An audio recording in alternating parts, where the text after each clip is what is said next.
How to clear video cache on Facebook Lite. Hello guys, in today's video I'm gonna show you how to clear video cache on Facebook Lite. First thing, just go to Facebook Lite and now just click these three lines in the top corner. Click on it, one click, and go down until you find this one, clear space, and click on it. Now just select video cache,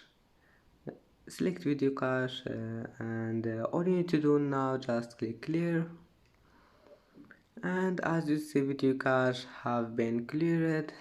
And that's it for today's video. If you like this video, please don't forget like and don't forget subscribe, and thank you for watching this video until the end, and see you in the next video.